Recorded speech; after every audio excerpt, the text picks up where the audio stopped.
So we're going to start this video with a clip. I want you to watch it. I want you to take a second to think about how it makes you feel, the emotions that run through your mind, specifically if you spent any period of your childhood in the 90s. So yeah, here it goes.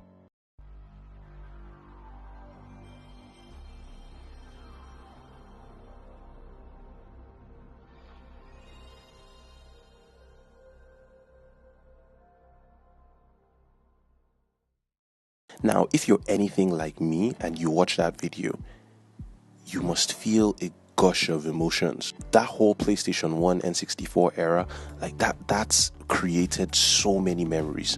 The amount of fondness I have for that period, the pure bliss of just being a kid, allowed to just play games and just go to your friend's house. For me, those are the golden age of life, man. There's nothing anybody can tell me. But then, growing up, I never had access to a console. My first console was a PS3, and that was my friend giving me one when we're finishing secondary school. And the reason for this was because I was from a family of 6 kids. If you're a dad and you have 6 children, everybody has their wants, everybody has their needs. Buying every video game console that comes out is in top of your priority list. However, my dad bought us a Windows 95 computer, and my older brother at the time, I don't know how he managed to do this in the pre-internet era, but it had every major release. There was Midway WrestleMania. I played that game. I played that game till I couldn't play anymore. I mastered all the combos and everything. There was the Prince of Persia, the initial one that was released on the PC. There was Duke Nukem 3D. I was definitely too young to be playing that at the time. There was Quake 2. But then it wasn't enough. The Windows PC just wasn't enough for me. I wanted to hold a controller in my hand. I wanted to play on a TV with my friends. I wanted this so much that I prayed about this for something along 2 years of my life. I would always end my prayers with, "And Father Lord, please give me a PlayStation, an N64," and I can't remember what else I used to say at the time, but 3 games I remember. But then now, here we are. A solid 20-something years later, I'm old enough to buy a console, anyone I want. And faced with this decision, I bought an Acer Predator instead. How do we go from this excitement, this nostalgia, the fondness, to just pure indifference? What brought us here? And that, my friends, is the topic of this video.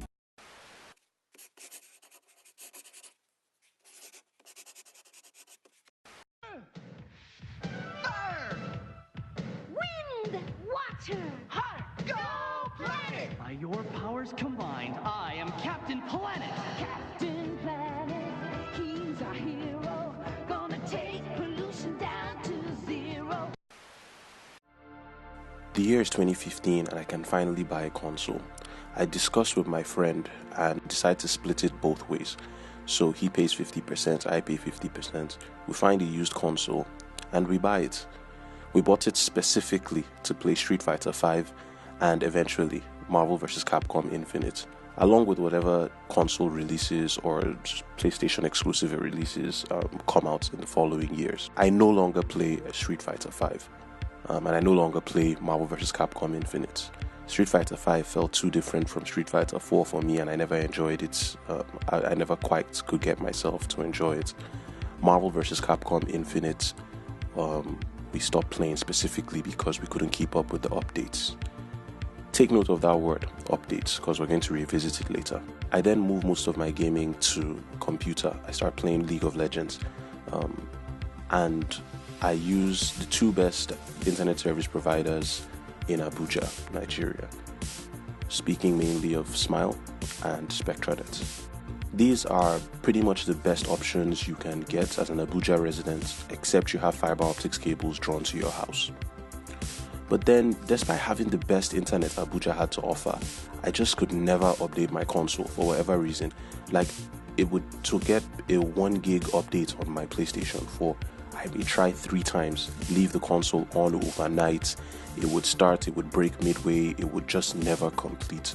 And this was the source of a lot of frustration in my life, because you would just buy a game and all you could play was what came initially on the CD.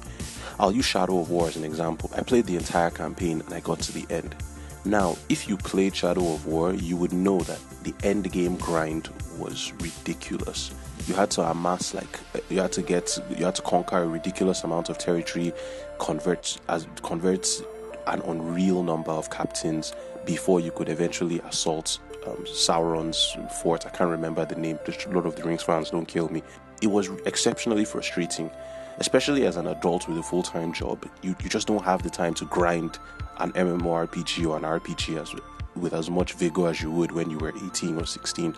This patch was 15 gig. Note that before now I was complaining that 1 gig updates proved problematic in the past. Now imagine trying to complete a 15 gig patch, and you see how difficult or frustrating this could have been. I spent numerous nights trying to get this game updated on PlayStation Network, and it failed. It failed so many times that I just ended up going to watch the end of the game on YouTube, and this gave the CD out to my friend. I don't even know where it is at this point. A friend of mine told me that you could circumvent this issue by disabling some IP address from PlayStation Store or something on your router, your internet router, and it would work. But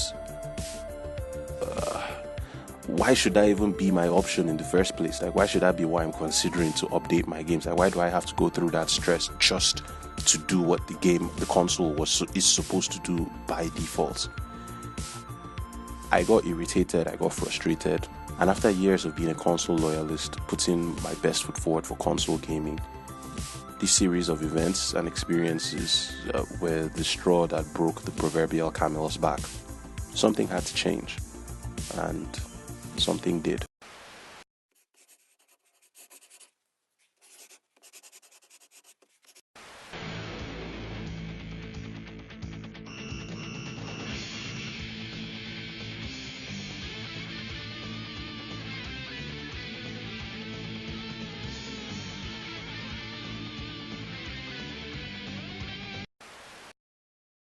This is the Acer Predator Helios 300.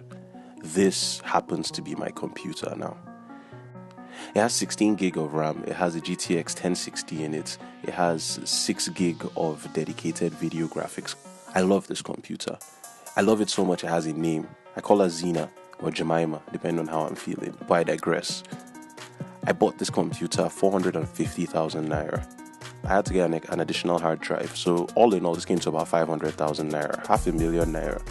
I spent more money than I should have spent on any worldly object, but I spent it on this computer.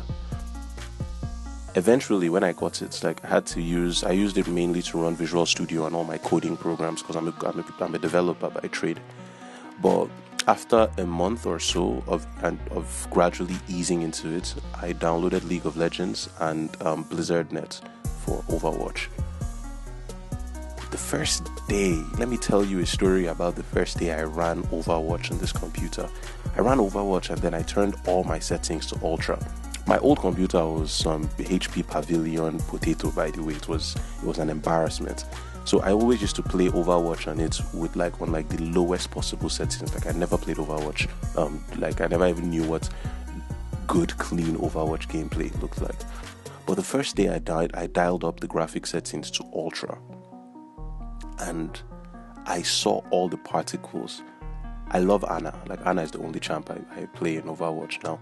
So I threw the healing grenade on the floor and it exploded, and I saw all the particles. I was seeing things I didn't even know Overwatch had. I'm like, yo, are these pores on this girl's skin? What am I watching right now?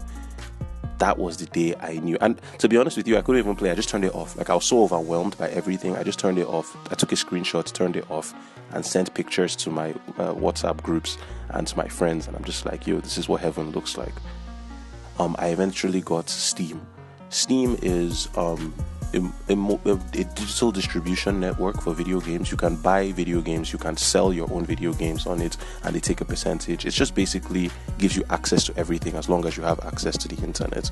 I have maybe in the past 3 months, I have maybe 18 games in my Steam library now, and it's growing. I buy games every other day because there's always something on Steam. There's always something on sale. I look at the comparison in terms of data usage. I've never had a download break.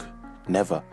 Even when the internet fails, it just resumes where it stopped. Whereas with my PlayStation, it was hit or miss. Sometimes your downloads would fail so much that the game would just get corrupted. I've never had this since I got the computer. Spectranet in Abuja launched a 45 gig data plan with unlimited browsing downloads at night. So you can download as much as you want. So that's how I download all my games. That's how I update all my games. I went back and I played the Arkham games. I got all the Arkham games. They were all on sale over December. So that was Arkham Origins, Arkham Asylum, Arkham City, and Arkham Knight.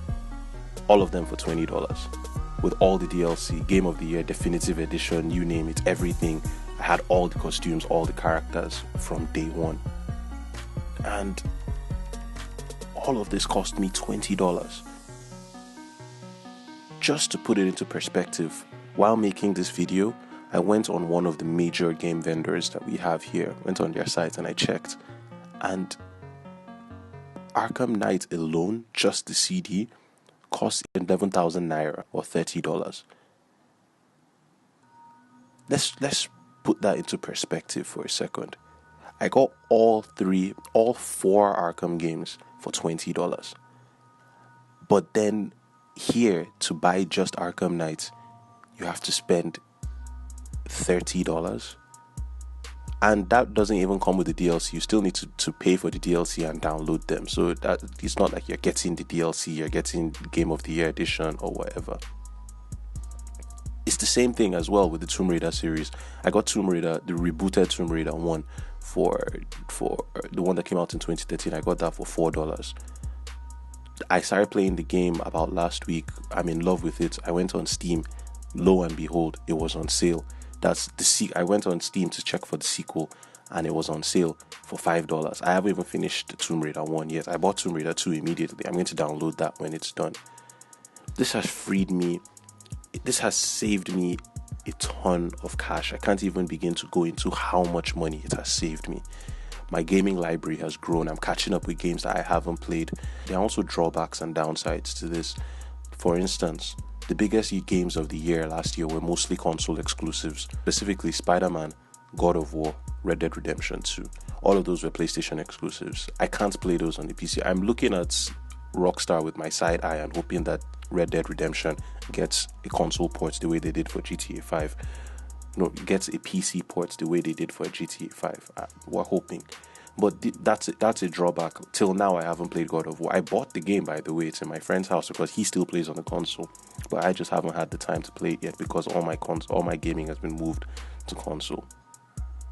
This video was supposed to be objective, but I'm fairly certain that I've lost the script and all my biases are coming to the fore, and I apologize for that. The only reason it's this way is because I'm passionate about it at this point. And with that, I think we're just going to transition to the conclusion.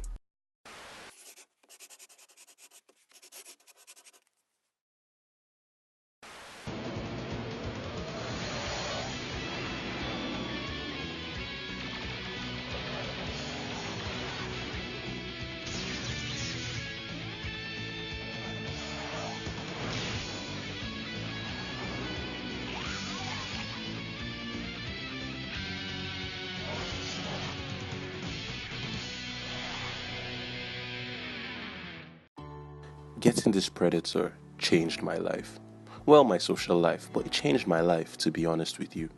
It allowed me to delve into game development, which I'm still working on. It allowed me to create videos, which led to the creation of this YouTube channel that you are watching right now. I can have Premiere Pro, After Effects, and Batman Arkham Knight running on ultra settings at the same time and not experience jitter or lag. It's enhanced my gaming life and has given me the opportunity to do a lot of stuff that I have been posting for the longest time, such as YouTube. The upfront cost is about 300,000 naira more than you would have had to pay for a PlayStation 1, for instance. But then my retort to that would be that a gaming PC is still a computer at the end of the day. It's just built for gaming. I can do whatever I need a computer to do and game on and have just as immersive gaming experiences as a console user. However, a console is not the same. A console is just a console. And that says a lot. I've made more money from this computer than I paid for it at this point. And that for me is payment enough. Owning a console in Nigeria has its share of challenges. Some people might even say that it's not even worth it to begin with. These machines were made for a target audience that doesn't have to contend with the issues that we face here. On top of that, buying games is just simply expensive. Not even just the new ones, even games from 2 or 3 years ago are still sold at full retail price if you were to go and buy them off maybe Jumia or Konga, or just to name a few. But can you blame the people selling them? I don't think so, to be honest. The few retailers we have import these games at higher than average costs and oftentimes have to charge extra to make their money back. So they still sell the games at full price even 3 years after release, or at this point, or they just run a loss. I don't know about anybody else, man, but it's a no-brainer for me. Gaming a console, it just isn't sustainable, and that is sad. Really, really sad. Because consoles are what captivated our entire generation of gamers. It's what made our imaginations fly all those many years ago. I remember Resident Evil, I remember Metal Gear, I remember Street Fighter Alpha, the Alpha series, Street Fighter EX Plus, and man, my holidays were made memorable because of them. At heart, I'm a kid, a big bearded kid, and I have to admit that I still look forward to a day when I can turn on a console of my choice, connect to the internet, and play the games I want to play with whoever I want to play them with, the same way I did all those many years ago with my brother and my friends. But till that time, I'm just going to stick to my PC and look forward to a time when things are better.